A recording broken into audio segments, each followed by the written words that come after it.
having conversations the best that you can, depending if they're further advanced with dementia, it may be impossible to have conversation. But just talking to them in a way that you're showing them that you respect and you value their feelings, their fears, their wishes, listening to them, even though sometimes it's difficult to understand, and just offering them that comfort and support and keeping them informed of what's going on.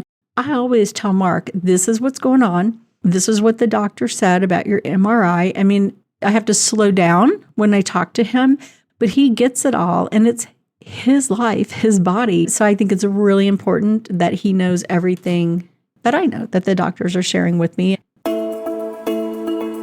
Welcome to Aging in Style, the podcast dedicated to celebrating aging and what it takes to do it well. I'm Lori Williams. I'm a certified senior advisor and senior housing expert.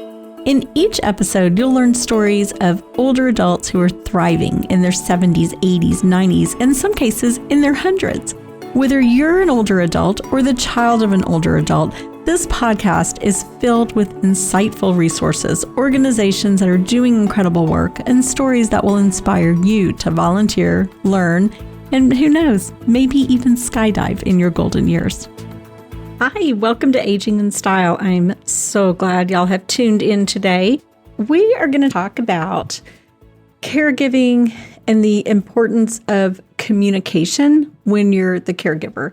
And before I became a caregiver, and if you listen to the podcast, you know that I am the primary caregiver for my husband, Mark, who had 4 strokes Christmas Day 2022. So between myself, my son, Chris, and a caregiver that I hired to come a couple of days a week, we've got a nice little team in place.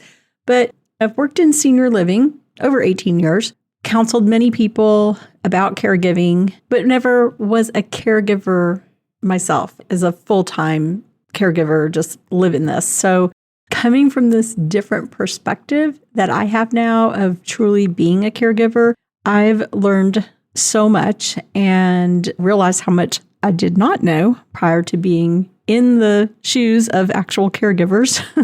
So I want to share with y'all some of the things that I've learned along the way.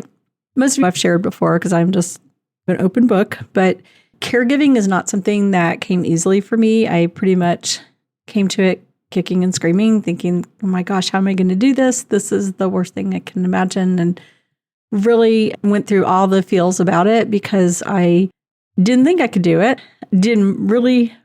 Couldn't believe that this had happened. Nobody expects a catastrophic event like what happened to our family. So it's been a learning experience for me. But what I do want to say is that being a caregiver, I mean, it's a obviously huge, profound responsibility, and it's challenging. Things are always changing. Things are good for a minute, and then there may be something else going on, and we've got to address that. And that's okay, which is why I want to talk about this whole communication piece of it. But I also do want to say that it is rewarding as well to be a caregiver, to know that you're taking care of this person that you love who is vulnerable. They need you. It's just, there's something about it that it is rewarding, but it's a tough thing. So I want to talk about communication and how important good communication is with not only your loved one that you're caring for, but the healthcare professionals, family, friends, everyone who is your team, right? And I'm thankful that I am not by myself, the lone caregiver for Mark, because that would be impossible because I work full time still. And we were not at retirement age and we still have our youngest is in college. So I'm extremely fortunate and thankful that our son, Chris, is with us and can help as much as he does because there's no way I could afford to hire a full-time caregiver. And I want to keep Mark home with us forever. I realize if something were to happen where he needed a lot more care, that might not be possible. But as pretty much everyone out there feels, you want to stay home and you want to keep them at home with you as long as you can. So let's just go into what I've defined as 7 ways being a good communicator as a caregiver, why that makes such a huge difference in your caregiving experience for everyone involved. Number 1, if you're a good communicator, you are ensuring the clarity of the care needs for the person. Being a caregiver, you are taking in information and relaying information to others. You're taking information in from doctors on this is the medication we're going to try now for seizures or whatever. You're taking information from physical therapists, occupational therapists, speech therapists. Maybe they have a nurse. Maybe they're still in the hospital, in rehab, whatever it may be. There's a whole team of people around you when you have someone who has special needs, like maybe a stroke, as my husband had, or dementia, or whatever it may be. So you need to be able to communicate clearly with the healthcare providers. Tell them, like, for example, I took Mark this morning to get an MRI because he's having a lot of pain.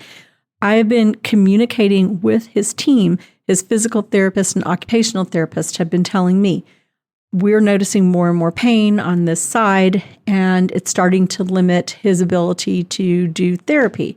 So with that information, they tried different things. We're going to try stretches. We're going to try this. Continue to be in a lot of pain. So the next step was I took him to his primary care physician who examined him and said, let's get an MRI and some x-rays and see what's going on. So that's where we are now. But that's what I mean. You have to be very clear in what you're communicating and communicating with the whole team. So I'm taking in what his therapists are telling me, relaying that information to the doctor, trying to get from Mark, where is this pain happening? When is it happening? Documenting all this stuff, being able to relay what medication he's on, how often I'm giving him Tylenol. It's a lot you're like the person, you are the main person in control here and coordinating everything that's going on. But again, that's where it's just so important to be able to communicate all of that and make sure you're getting the best care for your loved one. Second reason that it's so important to be a good communicator, it strengthens those relationships that you have built with the healthcare providers, or as I'm calling it, the team. As a caregiver, as I said, you are your loved one's primary advocate. And in that role, you have to be able to communicate with everyone, doctors, nurses, therapists, other healthcare professionals. You have to be able to ask questions. And if you don't understand something, to ask for clarification and understanding what options are available for your loved one. Here's another example from my life, because like I said, I am in the trenches living this. So Mark was going to an outpatient neuro rehab. It was 5 days a week. He'd gotten to the point where he'd leave his wheelchair at home. That's what they thought he could walk with his cane. He is right side affected, so it's like his gait, how he walks, is really thrown off. And it started to cause him a lot of pain. And this is a big building where he was going, and he'd have to walk from one end to the other. And I mean, it was a pretty good distance. And his communication is impacted, but he started not wanting to go. And I couldn't understand why. And then finally, it dawned on me, and I was able to ask the right question of him. Is it, and knowing what I already knew by being there and seeing how long the walk was, how much he was having to walk, and he was pointing to his leg and the pain he was in, I put it all together. So when I did that and he was like, yes, I understood him, I knew that there was another alternative, which was we could bring therapy into the home. And so that's what he gets now. And making that change just made a huge difference in how he was feeling, his mood. He had gotten like super grumpy and was tired all the time because it was too much for him where he was, and it was causing him to be in a lot of pain and be tired. And nobody was understanding him until finally, thank you God, it clicked in my brain. But just having that relationship or having that open communication with all the healthcare providers, I was able to go, okay, I figured out what's going on with him. What's our next step? This is too much. Let's go to the next step. And then was able to make that happen for Mark. And it was just made it a smoother experience to transition. Okay, we're done with this intensity of rehab. We've gone on to the next. Third reason that communication is so important, you're supporting that emotional connection with your loved one that you are taking care of. So being a good communicator just really builds a deeper emotional connection with your loved one. And that was what I just shared about Mark earlier. That was so important to him. I saw in his eyes when I finally understood what he had been trying to tell me. Even if someone, no matter what it is, like with Mark, he is there mentally. It's just that he cannot communicate. And it's this communication abilities are so impaired that even like making like a sign language kind of thing, he's signing something completely different a lot of times than what he's trying to tell me. So it's very difficult. And I'm going to tell you, sometimes I really think it is, and I'm a person of faith, but I believe that God just puts it in my head. He's just like, okay, this is what he's trying to communicate to you, because it's nowhere close to anything. But I feel like that has built that strong emotional connection with Mark, that he knows I'm his person. He can trust me. I'm going to figure out what's going on. And I tell him, I will always take care of you, because I will always make sure that he gets the very best care. And when someone is either they have dementia, Parkinson's, stroke, whatever, it could be cancer, they do feel very vulnerable. They feel very isolated at times. So having conversations, the best that you can, depending if they're further advanced with dementia, it may be impossible to have conversation, but just talking to them in a way that you're showing them that you respect and you value their feelings, their fears, their wishes, listening to them, even though sometimes it's difficult to understand, and just offering them that comfort and support and keeping them informed of what's going on. And again, granted, if they are further advanced with dementia, they may not understand, but I always tell Mark, this is what's going on. This is what the doctor said about your MRI. I mean, I have to slow down when I talk to him, but he gets it all, and it's his life, his body. So I think it's really important that he knows everything that I know, that the doctors are sharing with me, and then that he has input into what our next steps are going to be for him, because it's about him. And granted, like I said, it's different if someone is far advanced with dementia or they can't make those decisions and you're making them for them. But I still feel like there's always that way to show them that respect and love, that you're making a decision that is best for them, that they would be happy that you made that decision. Fourth reason why it's so important to be a good communicator is, just building that support system, because caregiving is hard. It is the hardest thing I have ever done. It's very demanding. And even a person who they love being a caregiver, they are so devoted, this is what they've always wanted to do, you still need help. You cannot do it all on your own. And it's so important to keep that open communication with family, friends, community, resources, just create your network of support. And it's so important by just sharing what your needs are and just being very clear in your communication. Another example I have that's actually happening right now. So we have, like I said, this great support team of my son, we have the therapist, we have friends, we have neighbors, and right now we have an issue with our back door. The lock is not lining up because I have a little foundation issue. Anyhow, luckily, the house is not about to fall down or anything, so the foundation issue is going to wait a minute. But I have a problem in that the back door will not lock because it's not lining up. And we had a storm the other night, and while we were sleeping, the wind actually blew the back door wide open. So I have been putting a chair against the door because my neighbor told me she was going to have her husband, when he came back to town, come over and fix our door. And so I'm so glad that I shared with her that, listen to what happened. My back door flew open during the storm, and I am I'm not sure what to do at this point. Her husband is fixing our door, which for him was an easy fix. For me, I'm just I have no freaking clue how to take the thing off and align the door. And I'm just thank God that I did share. I needed help, and they're there doing it right now. So wonderful. Another reason for good communication as a caregiver is reduces stress. And caregiver burnout is real. It is emotionally and physically exhausting. There's times where Mark sleeps through the night, but there's other times when he's up several times in the night, and I have to get up with him because he can transfer out of the bed to a wheelchair, but it's dark and he could be a little dizzy because he takes all this medication, and I need to be there to make sure he doesn't fall. There's nights and weeks sometimes where I really don't get much sleep. And I'm on that right now. I think I had 4 hours last night. That was not just Mark, that was the dog also, but another story. But you really have to communicate about your needs, your worries, your limits. We all have limits. I think I'm about at my sleep limit right now. One thing that I do when that happens, when it becomes too much, I'll ask my son to switch off with me, and he'll stay downstairs, sleep in the bed by Mark or out on the couch in the family room, just where he can hear him if he needs help or hears him moving around. And I'll go sleep upstairs just to get a full night's sleep. So it's really important to recognize when you are at your limit and then communicate that to someone else.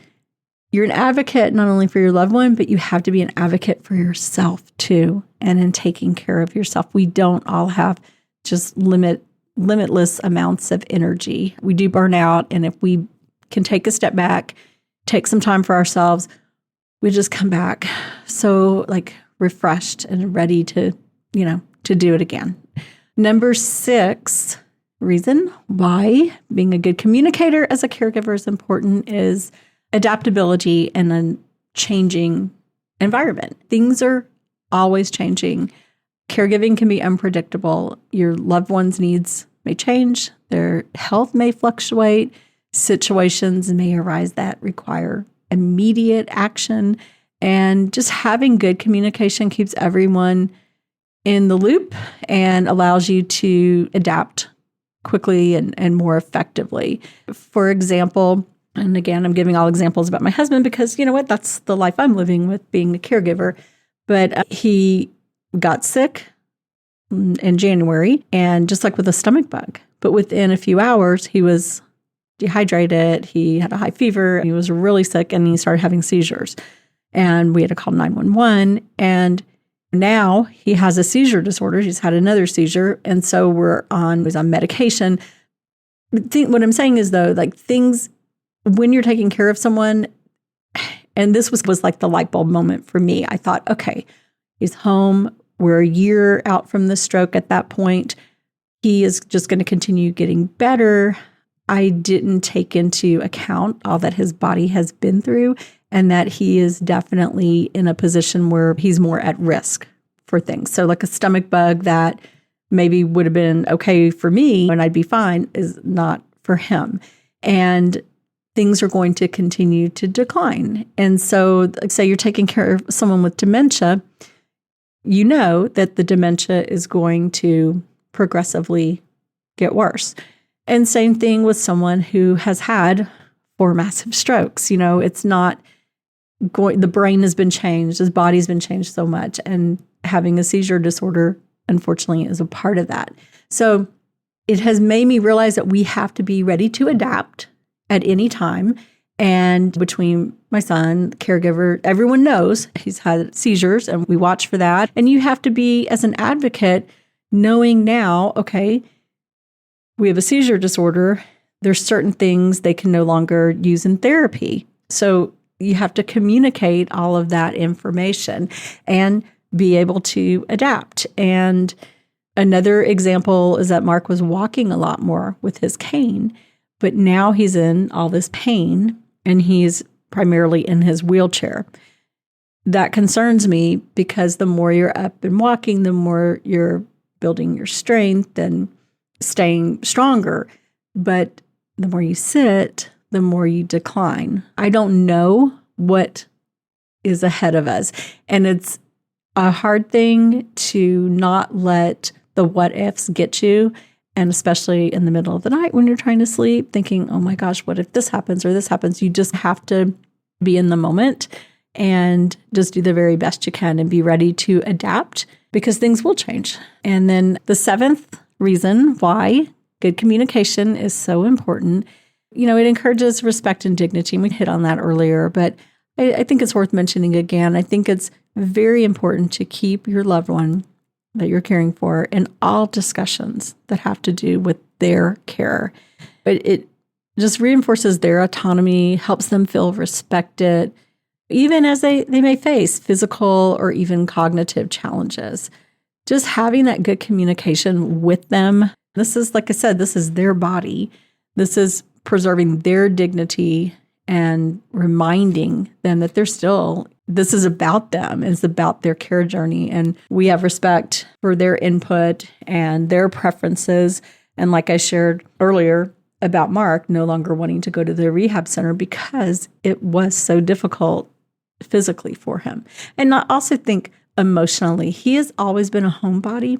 And I think to stay home with his familiar things and with our dog, who is obsessed with him, I think that is so important for mental health as well.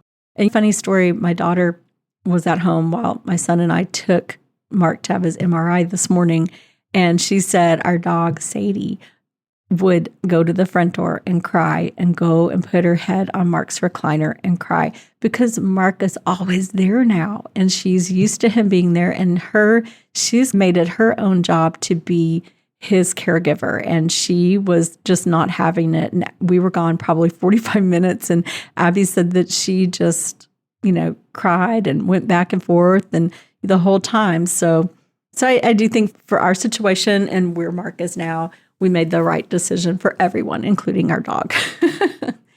But just to recap on it, caregiving is just about so much more than just taking care of someone's physical needs. And communication is so important because hopefully everyone has been able to build like a team, a support team, or a network of people who are there for you, and communicating to everyone that whether they're healthcare professionals or communicating with family, neighbors, whoever your support, your go-to people are, communicating not only your loved one's needs, but also about your own needs. It's all so important. And connecting like all of everyone together, all of these elements, it's going to ensure that your loved one is receiving just the best care on this journey as they can possibly receive. And having that great communication, just like I said, it just creates this great team-centered approach to caregiving. And that's great for everyone. And not just one person is over there just carrying the burden of, and there are a lot of people out there. I know so many people have reached out to me and told me that they're by themselves. They don't have anyone to help them. And that breaks my heart. And I'll be honest, I probably wouldn't have as many people helping me if I didn't reach out and was not so transparent about everything that has gone on with our family on this journey with Mark through stroke. So that's what I wanted to share with y'all. That has been on my heart, and I hope it strikes a chord with people who are caregivers and maybe people who aren't caregivers, because you can empathize, as I did prior to becoming a caregiver, but you have that empathy for people and can imagine what the journey is like. But being on the side of it, it is hard to imagine. It's much more intense. I think maybe that's the best word. It's much more intense on the side being the caregiver. So that's what I have for y'all. Please share with your friends and family, especially if you know someone who is a caregiver. I hope that it will help them feel seen, heard, and maybe help them with their journey. You can listen to all of our podcast episodes on my website, which is loriwilliams-seniorservices.com. Thanks for listening, and we will talk to you next week. Bye-bye.